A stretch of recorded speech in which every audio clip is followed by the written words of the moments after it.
नमस्कार प्रिय मित्रों, नरेंद्र हिंदी एकेडमी में आप सभी का स्वागत है। आप लोग कृपया मेरे चैनल को लाइक एवं सब्सक्राइब करना ना भूलें।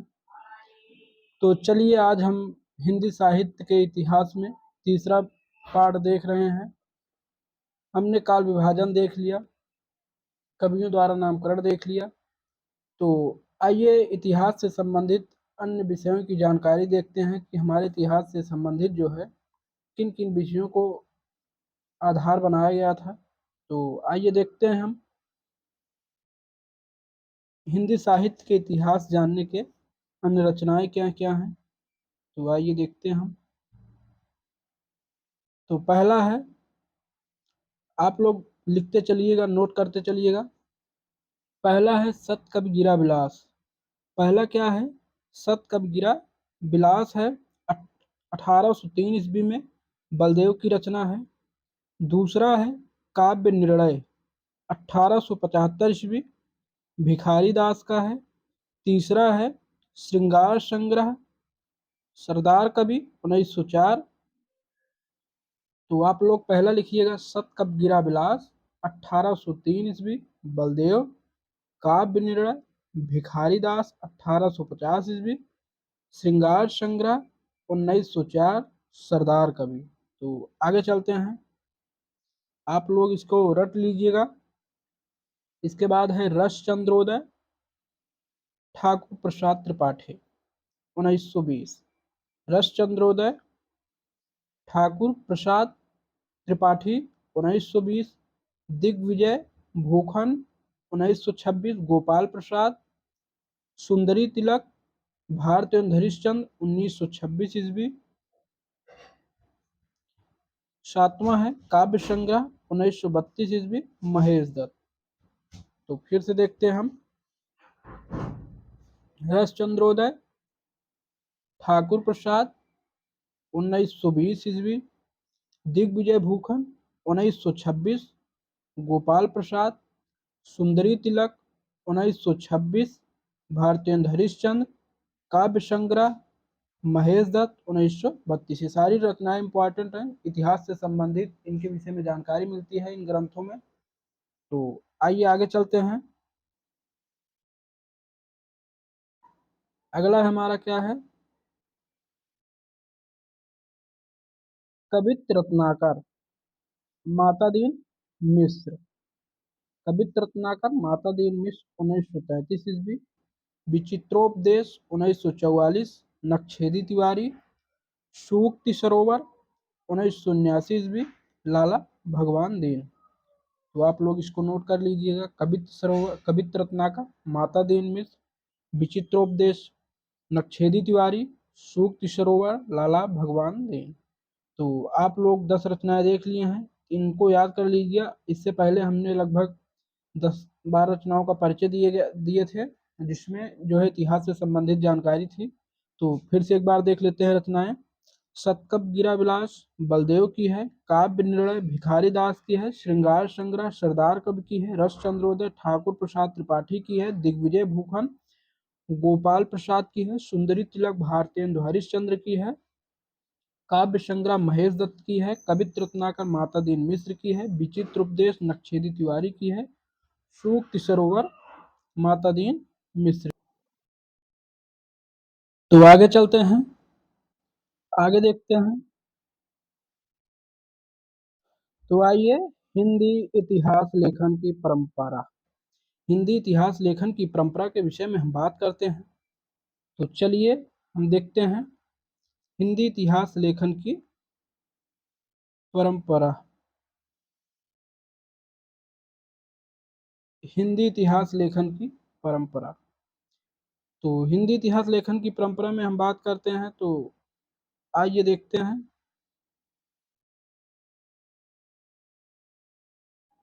यद्यपि 19वीं शताब्दी से पूर्व विभिन्न कवियों और लेखकों द्वारा अनेक ऐसे ग्रंथों की रचना हो चुकी थी जिसमें हिंदी के विभिन्न कवियों के जीवन वृत्त एवं कृतित्व का परिचय दिया गया है, जैसे 84 वैष्णवन की वार्ता, 252 वैष्णवन की वार्ता, भक्तमाल, कविमाला, कालिदास हजारा, किंतु इनमें कार्यक्रम सन संवति, किंतु इनमें कार्यक्रम जो है या कालक्रम है, कार्यक्रम नहीं है ये, कालक्रम, किंतु इनमें कालक्रम सन संवत, ये जो है कालक्रम है,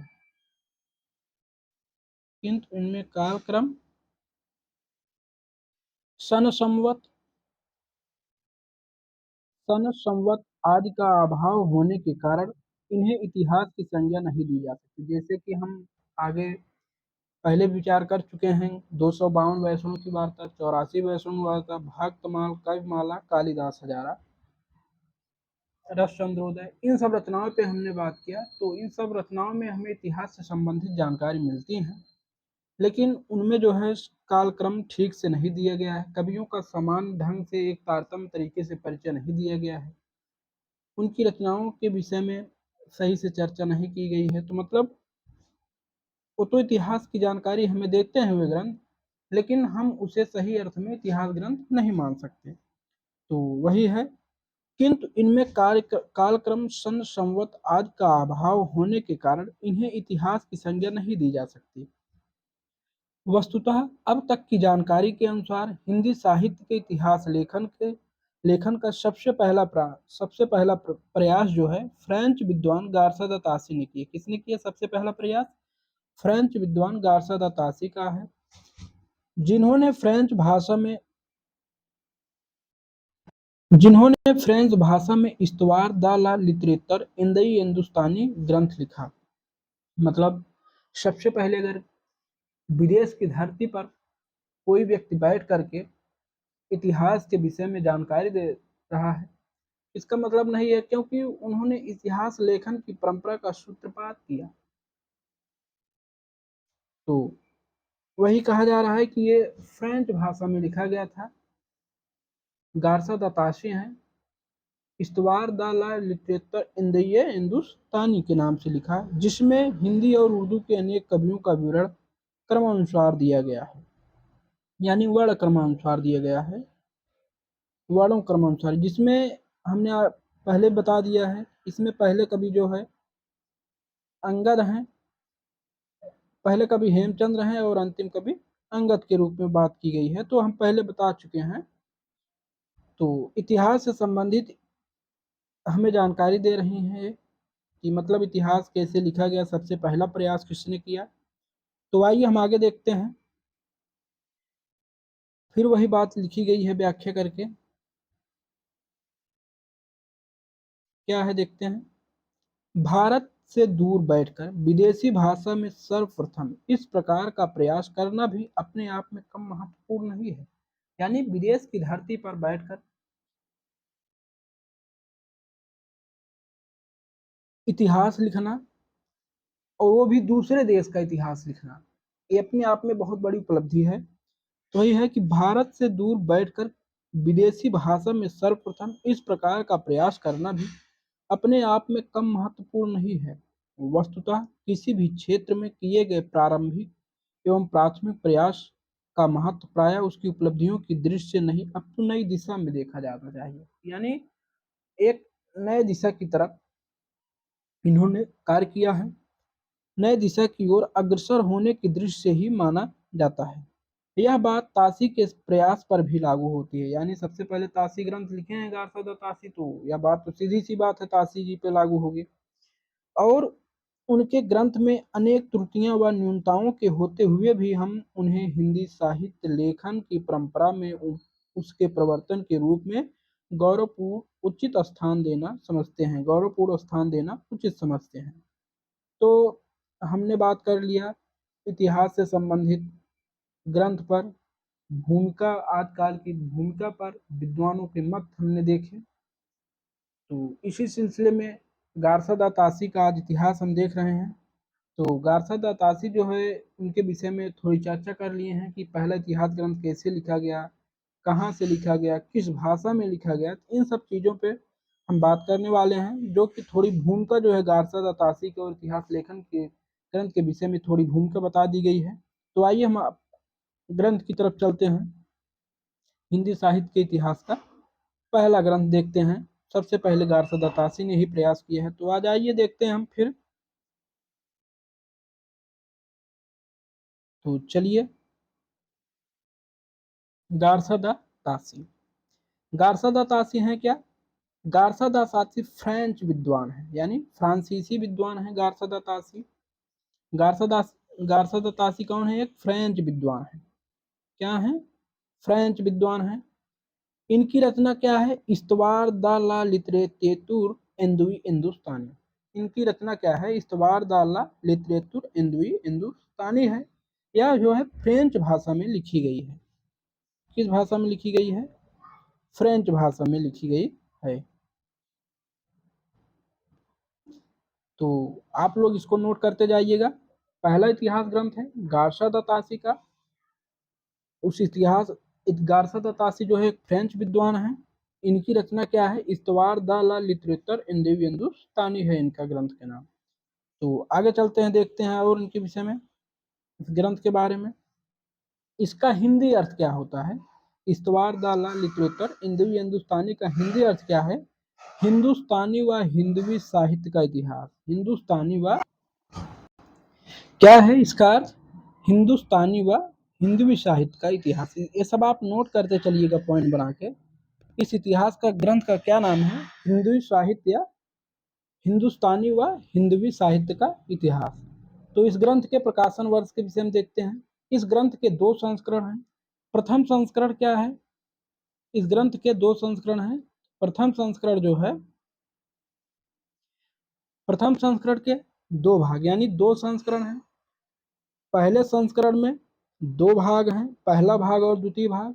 दूसरे संस्करण में 3 भाग हैं, पहला भाग और दूसरे भाग का प्रकाशन वर्ष और तीसरे भाग का प्रकाशन वर्ष। आइए हम देखते हैं प्रथम संस्करण के कितने भाग हैं? 2 भाग हैं। पहला भाग क्या है? पहला भाग का प्रकाशन वर्ष कब है? 1839 ईस्वी में। द्वितीय भाग का प्रकाशन वर्ष कब है? 1847 ईस्वी का।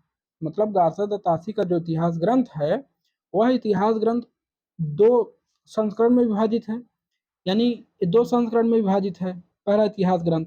तो पहले भाग का प्रकाशन जो है, पहले संस्करण का प्रकाशन जो पहला भाग है उसका 1839 में हो गया, और जो दूसरा भाग है उसका प्रकाशन वर्ष 1847 में हो गया। तो आइए हम द्वितीय संस्करण की तरफ ध्यान देते हैं। अब दूसरा संस्करण क्या है, आप लोग इसको नोट करते चलिएगा। दूसरा संस्करण हमारा है द्वितीय संस्करण। तो द्वितीय संस्करण में जो है प्रथम 2 भाग का प्रकाशन 1870, यानी प्रथम 2 भाग का प्रकाशन क्या है? 1870, एवं तीसरे भाग का प्रकाशन वर्ष 1871 ईस्वी में। यानी गारसा दा तासी का जो इतिहास ग्रंथ है, आइए हम यहाँ समझा देते हैं। अगर हाँ तो देखिए, जो गारसा दा तासी का जो इतिहास ग्रंथ है उसके 2 संस्करण हुए। कितने संस्करण हुए? 2 संस्करण हुए। तो 2 संस्करण में जो पहला संस्करण है, ये दूसरा संस्करण है। अब पहला संस्करण जो है इसके भी 2 भाग हुए। आप लिखते जाइएगा, मतलब नोट कर लीजिएगा। पहला संस्करण जो है उसके 2 भाग हैं। तो पहले संस्करण जो 2 भाग हैं उसका पहला प्रकाशन जो है 1839 ईस्वी में हुआ, और दूसरा भाग जो है 1847 ईस्वी में हुआ। तो गारसा दा तासी का इतिहास ग्रंथ 2 भागों में विभाजित है। पहले भाग का प्रकाशन वर्ष, पहला भाग, पहला संस्करण का 2 भाग हैं। पहले भाग का प्रकाशन वर्ष जो है 1839 ईस्वी में, दूसरे का 1847 ईस्वी में। और जो इनका दूसरा संस्करण आया गारसा दा तासी का, इस्तवार दा लिटरेचर इन द हिंदुस्तानी, जो उनका इतिहास ग्रंथ है, उसके 3 भाग हुए। तो यानी इसके जो है ये दूसरा संस्करण है, ये पहला संस्करण है, ये दूसरा संस्करण है। अब दूसरे संस्करण के 3 भाग हुए, यानी और दूसरे पहले और दूसरे का प्रकाशन वर्ष 1870 ईस्वी में, 70 ईस्वी में। और जो इनका तीसरा संस्करण है, जो दूसरे भाग का, मतलब दूसरे संस्करण का जो तीसरा भाग है, वह जो है 1871 ईस्वी में प्रकाशित हुआ। तो गारसा दा तासी के इतिहास ग्रंथ हम देख लिए। तो आइए चलते हैं हम फिर से उसी विषय पे फिर से एक बार आपको समझाते हैं। तो गारसा दा तासी का वही है कि प्रकाशन वर्ष क्या है? प्रथम संस्करण जो गारसा दा तासी का आया था पहले भाग का प्रकाशन 1839 ईस्वी में हुआ, दूसरे भाग का प्रकाशन वर्ष 1847 ईस्वी में हुआ ना। तो अब पहला संस्करण है, ये हम पहले संस्करण पर बात कर रहे हैं ना कि दूसरे संस्करण पे। पहला संस्करण है, पहला संस्करण जो है इसके दो भाग हैं। पहले भाग का प्रकाशन वर्ष 1839, दूसरा 1847। अब हम द्वितीय संस्करण पर बात कर रहे हैं। द्वितीय संस्करण में जो है प्रथम दो भागों का प्रकाशन वर्ष कब है? 1870 ईस्वी में, यानी प्रथम दो भागों का प्रकाशन वर्ष 1870 ईस्वी में और तीसरे भाग का प्रकाशन वर्ष 1871 ईस्वी में। तो आप लोग नोट कर लीजिएगा। तो आगे चलते हैं, इस प्रकाशन संस्था देखते हैं कि मतलब गार्सद तासी का जो इतिहास ग्रंथ है वह कहाँ से प्रकाशित हुआ, किस संस्था द्वारा प्रकाशित हुआ। तो आइए देखते हैं प्रकाशन संस्था क्या है। The Oriental Translation Committee of Ireland. The Oriental, ए जो ओ है यहाँ पे ओरिएंटल होगा, चंद्रकांत बिंदु होगा, ओ नहीं होगा। The Oriental Translation Committee of Ireland में मतलब गार्सद तासी का जो इतिहास ग्रंथ है वह कहाँ से प्रकाशित हुआ। गार्सद तासी का जो इतिहास ग्रंथ है वह कहाँ से प्रकाशित हुआ, आप लोग इसको नोट कर लीजिएगा। The Oriental Translation Committee of Ireland से प्रकाशित हुआ। विशेषता क्या है, आइए हम इस ग्रंथ जो गार्सद तासी ने अपना इतिहास ग्रंथ लिखा है उसके विषय में हम चर्चा करते हैं। विशेषता देखते हैं, विशेषता क्या है, विशेषता क्या है देखते हैं। पहली की बात क्या है कि यह फ्रेंच भाषा में रचित है। जैसे कि हम आगे भी बात कर लेंगे, गार्सद तासी कहाँ थे? फ्रेंच विद्वान थे, तो यह फ्रेंच भाषा में रचित है। इसमें कुल 738 रचनाकारों को स्थान दिए। कितने रचनाकारों को स्थान दिया गया है? 738 रत्नकारों को स्थान दिया गया है, जिनमें हिंदी के रचनाकारों की संख्या 72 है। जो गार्सद तासी का इतिहास ग्रंथ है वह किस भाषा में रचित है? फ्रेंच भाषा में रचित है। उसमें कुल कितने कवियों का स्थान मिला है? 738 कवि हैं। कितने कवियों का स्थान मिला है? 738 कवि हैं। 738 कवियों में से जो है 72 कवि हिंदी के हैं और सारे जो है उर्दू के कवि हैं। सोचो, 738 कवियों में 72 कवि हिंदी के ठहरते हैं और सारे उर्दू के हैं। और जो गार्सद तासी का इतिहास ग्रंथ है उसमें कुल कितने अध्याय हैं? तो कुल 24 अध्याय हैं। आपसे ये भी पूछ लेगा गार्सद तासी का जो इतिहास ग्रंथ है, इस्तवार द ला लिटरेचर हिंदुस्तानी जो इतिहास ग्रंथ है गार्सद तासी की, उसमें कुल कितने अध्याय हैं? तो कुल 24 अध्याय हैं। आप लोग इन सब बातों पर विशेष ध्यान दीजिएगा, इसको यही सब पूछता है पेपर में। तो आगे चलते हैं, देखते हैं इसमें कुल 24 अध्याय हैं। यह किस पद्धति में लिखा गया है? तो यह वर्णानुक्रम पद्धति में लिखा है। मोस्ट इंपॉर्टेंट है यह किस पद्धति में लिखा गया है? तो वर्णानुक्रम पद्धति में लिखा गया है। यानी जैसे वर्णानुक्रम मतलब का खा ए बी सी डी पे नहीं लिखा गया है, का खा गा घा पे लिखा गया है, वर्णानुक्रम पद्धति है। इसमें काल विभाजन का कोई प्रयास नहीं किया गया, मतलब इसमें आदिकाल, भक्तकाल, रीतकाल, इन सब चीजों पर कोई विचार नहीं किया गया है। जैसे कि अन्य ग्रंथों में, जैसे शुक्ल ने आदिकाल की समय सीमा क्या मानी, नगेंद्र ने आदिकाल की समय सीमा क्या मानी, गणपत चंद्रगुप्त ने आदिकाल की सीमा क्या मानी, ग्रियर्सन ने आदिकाल की समय सीमा क्या मानी, भक्तकाल की समय सीमा। मतलब इसमें, इस ग्रंथ में जो गार्सद तासी इतिहास जो पहला प्रयास इन्होंने किया है, इसमें जो है काल विभाजन का कोई प्रयास नहीं किया। यह ग्रंथ वर्णानुक्रम पद्धति पर लिखा गया, दोबारा आ गया है, वर्णानुक्रम पद्धति पर लिखा गया है, तो बात है सही है, वर्णानुक्रम पद्धति पर है। अंगद पहले स्थान पर और हेमंत सबसे अंत में आते हैं। जो गार्सद तासी का इतिहास ग्रंथ है वह वर्णानुक्रम पद्धति पर लिखा। वर्णानुक्रम पद्धति का मतलब क्या है? जैसे आ हमारा पहले शुरू होता है, हा हमारा बाद में आता है। तो वर्णानुक्रम का मतलब है कि पहले आ से लेकर जो स्वर शुरू होते हैं, फिर इसके बाद का से, फिर खा से, फिर गा से, फिर मतलब यही है वर्णानुक्रम पद्धति, यानी हमारे वर्णमाला के अनुसार चल रहा है। इसी को बोल रहे हैं कि वर्णानुक्रम पद्धति पर लिखा गया है। गार्सद तासी का इतिहास ग्रंथ वर्णानुक्रम पद्धति पर लिखा गया है। शिव सिंह सेंगर का भी वर्णानुक्रम पद्धति पर लिखा गया है। ग्रियर्सन का कालानुक्रम पद्धति पर लिखा गया है, यानी काल के अनुसार कौन सा कभी पहले जन्मा, कौन सा बाद में जन्मा, कौन सा उसके बाद में जन्मा। तो ये मतलब कालानुक्रम है, मतलब उनके जन्म के अनुसार जो है, जो सबसे पहले है उनका सबसे पहले, जो बाद में है उनका बाद में। तो ग्रियर्सन जो है वो कालानुक्रम पद्धति में लिखे हैं। आचार्य रामचंद्र शुक्ल जो है विधेयवादी पद्धति में लिखे हैं। तो हजारी प्रसाद द्विवेदी जो समाजशास्त्री पद्धति में लिखे हैं। तो ये सब बातें हैं, हम आगे देखेंगे जो है। तो पहले आइए हम इस पर बात करते हैं कि यह वर्णानुक्रम पद्धति पर लिखा गया है। किस पद्धति पर लिखा गया है? वर्णानुक्रम पद्धति पर लिखा गया है, जिनमें अंगद पहले स्थान पर हैं और हेमंत अंतिम स्थान पे है। अंगद पहले स्थान पे आते हैं और हेमंत बाद में आते हैं। तो आइए चलते हैं, आप लोग इन सब पॉइंट को नोट करते जाइएगा। अंगद पहले स्थान पे हैं और हेमंत बाद में हैं। तो नोट करके एक पॉइंट और नोट करिएगा कि गारसा द तासी के इतिहास ग्रंथ का अनुवाद किसने किया? तो पहले हैं मौलवी करीमुद्दीन। इसके प्रथम दो भागों का क्रमशः तज़किरा शुराई हिंदी के नामों से 1848 ईस्वी में फारसी भाषा में अनुवाद किया। किस भाषा में अनुवाद किया? फारसी भाषा में अनुवाद किया।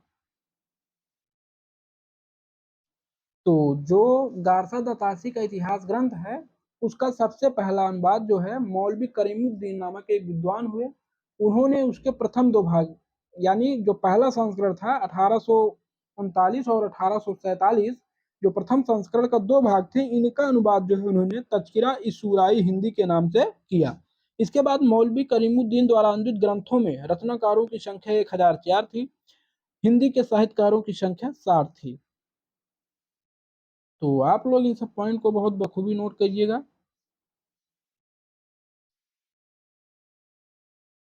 तो चलिए देखते हैं हम फिर से।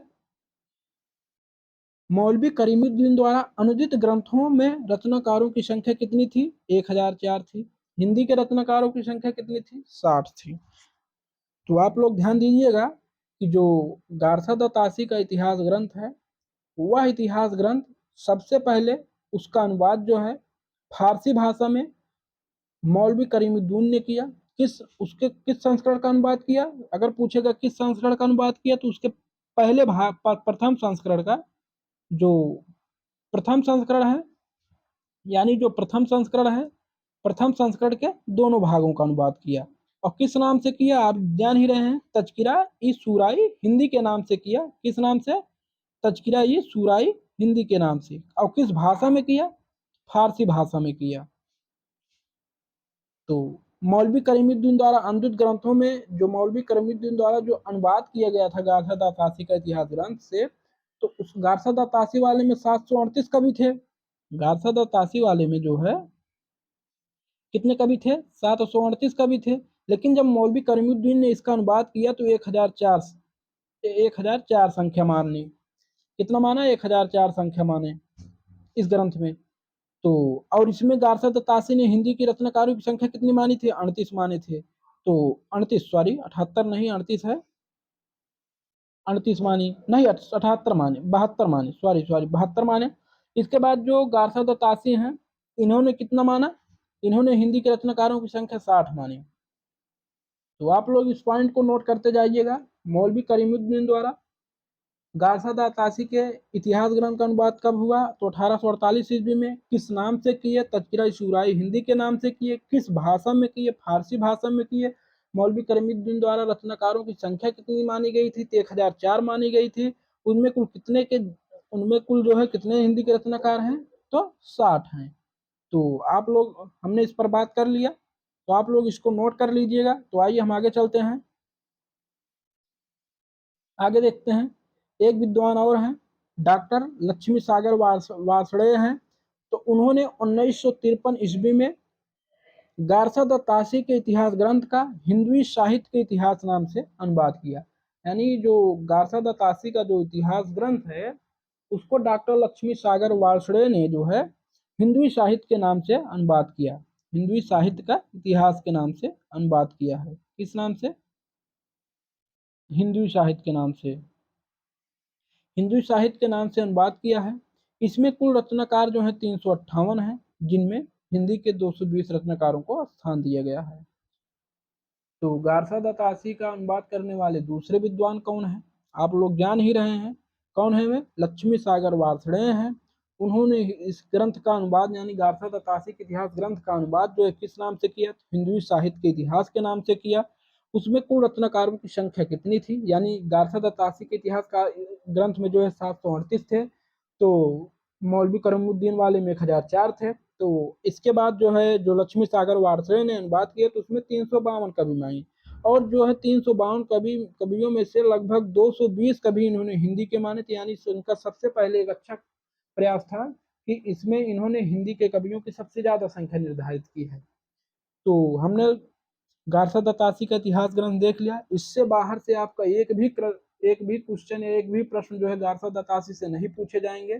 कोई भी आप पेपर उठा के देख लीजिएगा, यहीं से सारे क्वेश्चन आपको मिल जाएंगे, चाहे जब का पेपर हो आप उठा के देखिएगा, अगर गारसा दत्तासी से पूछे गए हैं तो यहीं से आपको मिलेंगे। हमने गारसा दत्तासी के इतिहास ग्रंथ के विषय में बात की, उसकी रचना के विषय में बात की, उसके संस्करण के विषय में बात की, इसके बाद उसके अनुवादक के विषय में बात की, उनके रचनाकारों के विषय में हमने बात की। तो आइए अब हम दूसरे ग्रंथ की ओर चलते हैं। हमारा दूसरा ग्रंथ देखते हैं क्या है। दूसरा ग्रंथ क्या है हमारा? ठाकुर शिव सिंह सेंगर का है। दूसरा ग्रंथ क्या है? ठाकुर शिव सिंह सेंगर का है। रचना क्या है? शिव सिंह सरोज है। ठाकुर शिव सिंह सेंगर का है। ठाकुर शिव सिंह की रचना यानी इतिहास ग्रंथ का क्या नाम है? शिव सिंह सरोज है। इसका प्रकाशन 1839 ईस्वी में हुआ, यानी प्रकाशन वर्ष 1839 ईस्वी में हुआ। इसका संशोधित संस्करण जो है 1883 ईस्वी में प्रकाशित हुआ। ठाकुर शिव सिंह सेगर। ठाकुर शिव सिंह सेगर की रचना क्या है? शिव सिंह सरोज है। इसकी प्रकाशन संस्था जो है पहला जो है 1839 ईस्वी में आई, इसका संशोधित संस्करण 1883 ईस्वी में नवल किशोर प्रेस लखनऊ से हुआ। तो आगे चलते हैं, नोट देखते हैं। हिंदी में रचित हिंदी का पहला इतिहास ग्रंथ है। आप लोग इसको नोट कर लीजिएगा। हिंदी में रचित हिंदी का पहला इतिहास ग्रंथ है शिव सिंह सेंगर का। ओ सॉरी, हाँ, शिव सिंह सेंगर का मतलब ठाकुर शिव सिंह सेंगर।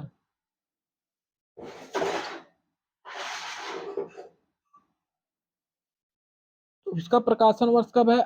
1839 ईस्वी में। संशोधित संस्करण 1883 ईस्वी में। प्रकाशन संस्था क्या है? नवल किशोर प्रेस लखनऊ है। यह हिंदी में रचित हिंदी का पहला इतिहास ग्रंथ है। इसमें कुल रचनाकारों की संख्या कितनी है? 1003 है। इसमें कुल रचनाकारों की संख्या 1003 है, जिसमें हिंदी के रचनाकार जो है 769 माने गए हैं। काल विभाजन का कोई प्रयास नहीं किया गया है। पुष्य या पुंड को हिंदी का पहला कवि माना गया है। इसमें भी काल विभाजन का कोई प्रयास नहीं किया गया है। पुष्य और पुंड को हिंदी का पहला कवि माना गया है। यह इतिहास वर्णानुक्रम पद्धति पर लिखा गया है। शिव सिंह सेंगर का भी इतिहास जो है वर्णानुक्रम पद्धति पर लिखा गया है। तो आज के लिए इतना ही। आगे हम जॉर्ज अब्राहम गिब्सन के विषय में हम कल बात करेंगे। धन्यवाद।